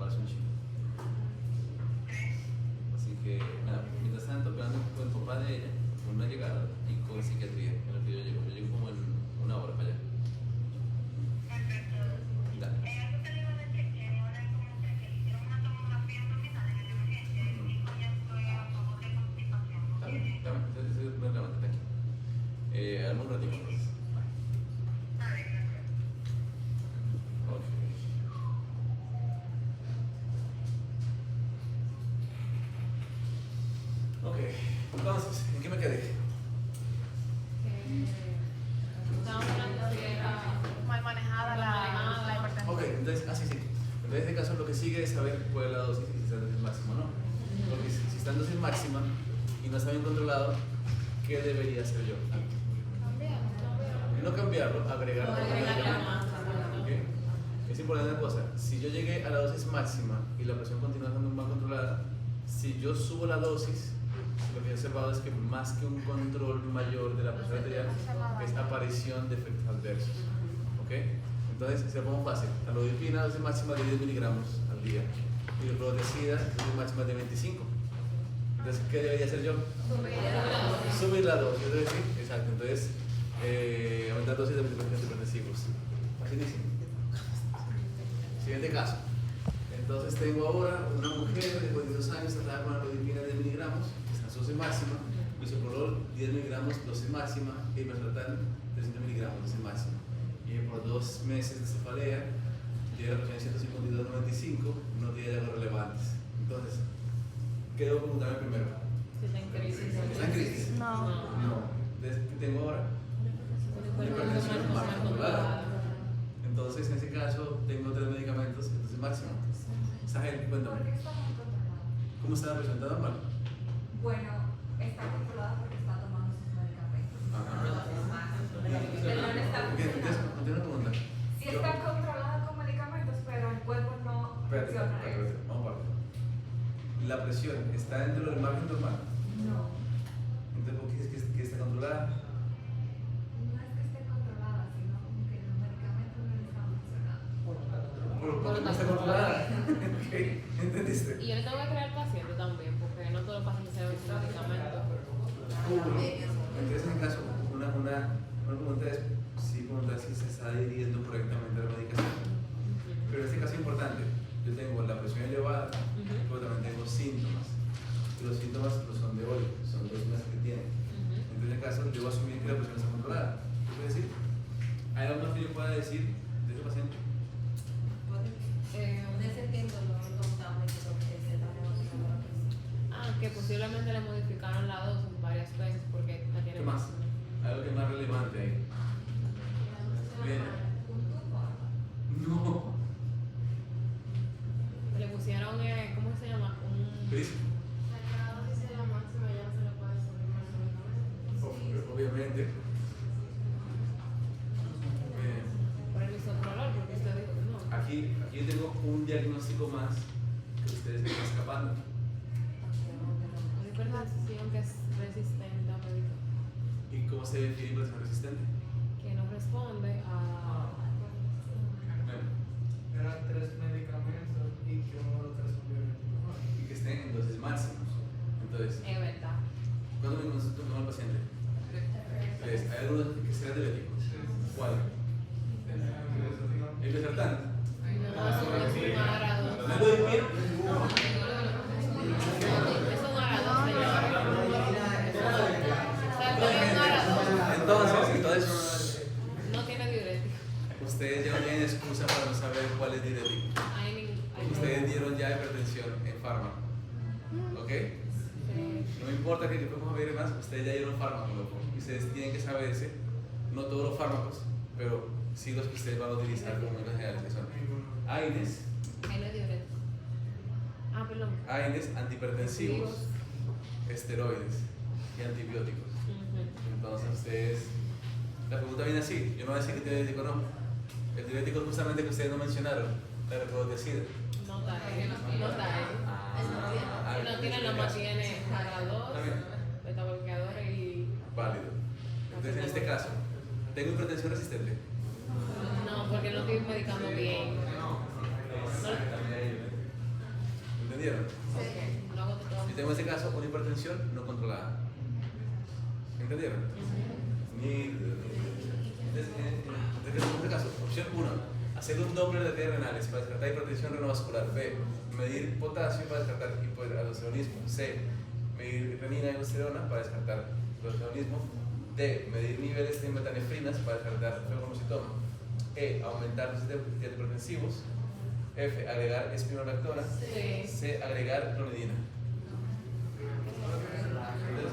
Obviamente está aquí, ¿verdad?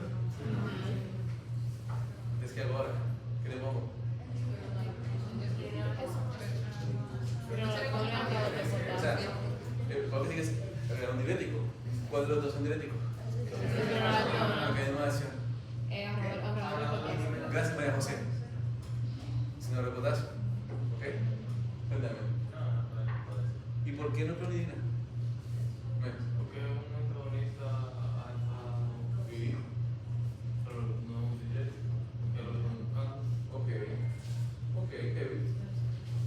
Ese era porque es diurético, pues hay otra razón por la cual no iría. Efecto adverso. Sí, es un agonista alfa 2. Eso es sistema simpático.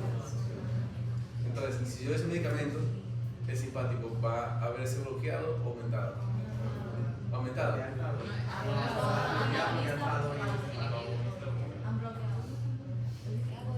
No era agonista. Entonces, la pregunta es, ¿qué función tienen los receptores alfa 2? Inhiben la actividad simpática. Exacto, inhibe la mayor secreción de neurotransmisores. O sea, que el simpático va. Entonces, ¿qué le provocaría a la frecuencia cardíaca? Entonces, yo tengo en este paciente otro medicamento que también me afecte el simpático. Yo prefiero no combinarlos. ¿Entendieron? Cuéntame. ¿Le agregarían otro medicamento o tratarían de quitar uno de ese? No son muchos, o sea, no Son muchos medicamentos, sí, pero la presión de ella no merita. Tiene síntomas todavía. En este caso, agregamos otro medicamento. Y después, cuando se estabiliza, se puede quitar uno de esos medicamentos. Si se estabiliza, pues, o sea, si está así es porque necesitamos estabilizarla con un cuarto medicamento. ¿Ok? Siguiente caso.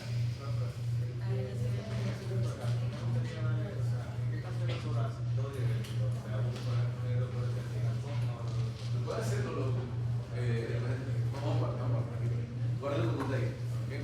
Entonces, siguiente caso, hay una paciente que toma amlodipina 10 miligramos y ribotesina 25, que resaltan 300, todo dosis máximo, y continúa con la presión elevada. ¿Tiene hipertensión resistente o no tiene hipertensión resistente? ¿Por qué? Porque hace tiene un diurético. Y es importante esto porque si tengo una hipertensión resistente, tengo que pensar en que está pasando algo diferente. ¿Okay? Aquí la solución no va a ser tomar el medicamento porque sí. No. Pensamos en una hipertensión secundaria. Hemos hablado del diagnóstico, tratamiento y manejo, pero no hemos hablado de las causas. ¿Cuál es la causa más frecuente de hipertensión arterial? Puede ser por. No, ¿cuál es? No, puede ser, esto no es. Dime. Pues en este caso sería una hipertensión secundaria del tumor suprarrenal. Y entonces, ¿qué es la cosa más frecuente que hay? Realmente no. O sea, tú estás diciendo que la mayoría de la gente que es hipertensa tiene un tumor renal. No, es secundaria. Tú estás diciendo que la más frecuente es esa, ¿no? ¿Entiendes? Esa es tu incoherencia. Dime. Es idiopática, gracias. ¿En qué porcentaje? 90%. 90%, o sea que de 100% hipertensos, 90 son hipertensos porque sí, por defecto de fábrica. ¿Me idea? No hay una segunda enfermedad que me provoque la hipertensión. Ese es el paciente que se beneficia de pastillas de por vida. Porque si yo tuviese de repente un paciente que es hipertenso y su hipertensión es secundaria a otra enfermedad, pues con que yo corrija la otra enfermedad, la hipertensión se va a ir. En ese caso el paciente ya no requiere pastillas de por vida. ¿Me sigue? En el caso que sea Julio, si tengo una hipertensión secundaria a un tumor adrenal, yo le quito el tumor adrenal y se fue hipertensión y no requiere pastillas para la presión. ¿Me sigue? Pero dijimos que en 90% de los casos es primario, o sea, defecto de fábrica, no hay una enfermedad secundaria que deba corregir. Por lo tanto, si alguien debuta como hipertenso, ¿cuál creen que sea la causa más probable en ese paciente? Que sea primaria, es decir, y que no sea secundaria. Por lo tanto, la pregunta que sigue aquí es: ¿cuándo yo sospecho una causa secundaria? Cuando tengo hipertensión resistente, ¿cuándo más? Si se debuta de muy Exactamente, si tiene un debut en una edad fuera de lo normal, porque la depresión primaria suele debutar en qué rango de edad. No, de los 35 a los 50 años. Desde tengo un muchacho de 22 años que debuta como hipertenso, le hago su mapa, es hipertenso, yo debería investigar si es secundario, ¿no? Obviamente. ¿Listo? Ahora, ¿significa eso que todo paciente que debute como hipertenso con 25 años, esa hipertensión se debe a que sea secundaria? No, realmente. Aquí entra la probabilidad del test. Porque si un muchacho de 22 años, en donde su papá y todos sus hermanos son hipertensos y todos debutaron desde chiquiticos, o posiblemente defecto de fábrica, es primaria. Pero es primaria con debut temprano. ¿Me siguen? Cool. Entonces, a partir de ahora, si tengo una hipertensión secundaria, yo una hipertensión resistente, yo debo preguntarme, coño, ¿y si es secundaria? ¿Me siguen? Entonces, esa hipertensión resistente donde ustedes van a pensar en secundaria, o hipertensión resistente, o un paciente que debute fuera del rango habitual. En ese caso, ¿qué voy a investigar? Las causas más frecuentes de hipertensión secundaria. Y las causas se dividen en categorías. ¿Cuál es la categoría más frecuente de las causas secundarias? Patologías renales, ¿ok? Que puede bien ser una estenosis en la arteria renal, o un tumor productor de aldosterona, o un tumor productor de orina, etcétera, etcétera. ¿Sí? Pero hay más causas endocrinologicas como hipertiroidismo, o por ejemplo, neurológicas como apnea del sueño, o cardíacas como la insuficiencia aórtica. ¿Me siguen? Entonces, de todas ellas, si ustedes piensan que es secundaria, la que tienen que investigar primero es la más frecuente, que es la renal. Por lo tanto, haría esto. Haría esto. ¿Y esto? ¿Y esto? Sí. ¿Y esto? No. Entonces, ¿puedo tocar esto aquí? A, B, C, D. ¿Listo? Esa es una pregunta de examen, tal cual. ¿Está difícil? La gente fallaba pila, pero yo no entiendo. Yo no sé cómo es lo más fácil de ustedes. Entonces, en el caso que me preguntaba Alan, si tengo un paciente que es hipertensión resistente, que le investigo una causa secundaria y no encuentro nada, hago todo esto, está normal, busco todas las demás causas secundarias que están todas normales, yo puedo decir, no, ok, es hipertensión resistente. ¿Cuál es la causa? No sé, pero no es debido a una patología secundaria. En ese caso, antes pensamos en lo que dijo Alana, o Alicia, digo, que tal vez no se toma la pastilla correctamente, o que usa otros medicamentos que le bajan la eficiencia a los antihipertensivos, como por ejemplo, ¿qué medicamentos? medicamentos que le bajan la eficiencia a los antihipertensivos. Todos los AINES provocan interferencia con esa vaina, o que el paciente tenga una ingesta abundante de sal. ¿Sí?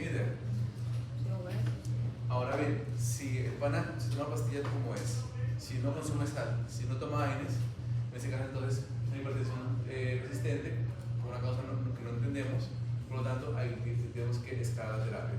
Y a este paciente puede poner otro diurético, sin problema. Lo que yo no voy a hacer es ponerle un diurético que tenga un perfil similar de efectos adversos. Por ejemplo, si le pongo hidroclorotesida, es un diurético, efectos adversos de hidroclorotesida.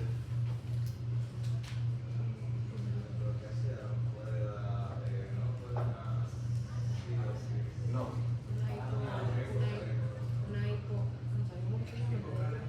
Hipocalemia. ¿Qué más? No te puedo decir con...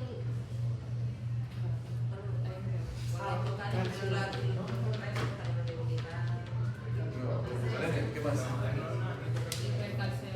Hipercalcemia. Entonces, el asunto es, ¿podría combinar con furosemida? No. ¿Por qué no? Porque también provoca hipocalemia. Entonces, si pongo dos diuréticos que provocan hipocalemia, le voy a provocar hipocalemia al paciente. Te puedo poner también un diurético que no provoca hipocalemia. ¿Cómo es el alguno? Un órgano de potasio, como la espirulactona. ¿Me sigue? ¿Entendieron? También era la defensa. ¿Dime? No, nada. Entonces, ¿puedes repetir de por qué se propone el segundo diurético? Porque descarté causas orgánicas secundarias, ¿ves? Y descarté que no era porque tomaba mal el medicamento o porque tomaba mucha sal, o porque usaba medicamentos que bloqueaban antihipertensivos. Yo creo que sí. Entonces existe un protocolo de cómo yo medico al paciente con hipertensión sistémica, pero eso no lo cuento a ustedes. Eso ustedes tienen que aprenderlo si yo ir a fármaco 2. Y eso viene. Y eso viene el diablo del trimestre. Este mismo trimestre, profe. Es en este mismo Yo trimestre. sé. Y Javier algún día se va a retirar, maestra.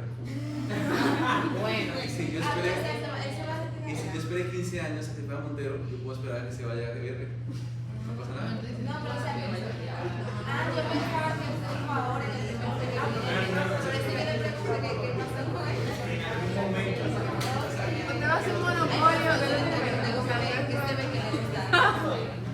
Y la gente va a tener que coño estudiar. No estudiar. Pero va a ser más llevadero. Una preguntita. Entonces, ¿usted piensa retirada y dando clases en inglés? ¿Tú cuál es tu miedo? No, porque yo pasé el tiempo. Pero de verdad, ¿usted quiere que seguir dando clases así como de la edad de Javier? ¿Usted se ve así? Totalmente. No, No así como él. Claro que sí. Eso es lo que yo más disfruto en la vida. Al punto de que lo hago a pesar de que ustedes me desanimen. No, pues eso que con eso fui que dije, ya, me cansé de estudiante. Me ha pasado. Entonces, gente, yo creo que ustedes lo saben muy bien. Entonces, siguiente caso. Mujer de 72 años, hipertensa, mal controlada, con disnea de esfuerzos moderados que ha empeorado y que ahora aparece con esfuerzos leves y empeora con el decúbito y mejora al sentarse. ¿Qué tipo de disnea tiene hasta ahora? Esfuerzo. ¿Y qué más? Hay autonomía también. ¿Qué me dice? Que hay aumento en la presión de... Exactamente, o sea que el dinero de esa mujer está en el corazón. Ok, entonces la presión está elevada, ¿sí? ¿Tiene crisis hipertensiva? No. Frecuencia ligeramente aumentada, saturación en 92. ¿Qué me dice esto? Hay problemitas en el Exactamente. Tiene una mecánica ventilatoria ligeramente disminuida, o sea, como que no está jalando aire, pero está forzando, chico. O sea, que está ligeramente no va a cansarse. Capitante vivasales, ¿qué me dice eso? Que hay líquido, un poco de congestión de alveolar, un R3. ¿Qué me dice esto? que aumentó, es cuando aumenta, cuando el choque de la sangre, produce sonido muy fuerte. Aumenta la velocidad del flujo. Ajá, aumenta la, Exactamente. exacto. Entonces, básicamente, ya saben lo que es R1 y R2. R3 ocurre desde la diástole. Sí. ¿Por qué? Porque el ventrículo se distendió porque recibió sangre, pero si recibe más sangre, esa sangre va a golpear la pared del ventrículo y cuando algo está tenso, pues se como un tambor. Entonces ese chorro que le da a la pared extendida provoca un tercer ruido. Entonces ese ruido cardíaco, ¿de qué me habla? Congestión. ¿Listo? Y puede ser fisiológico o patológico. ¿En quién sería fisiológico? En el caso de embarazadas y en jóvenes. Y jóvenes delgados. Ajá, Exactamente, pero si es una persona que no está embarazada ni es joven, eso es patológico y me sugiere algo particular. No. Tampoco. que hay una Insuficiencia cardíaca. ¿Ok?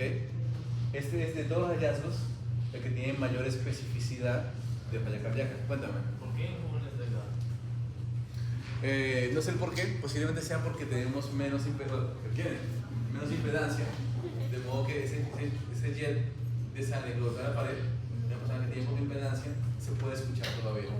¿Ves? Porque va creciendo la persona que aumenta su grasa corporal, aumenta la impedancia y ese choque lo escucha.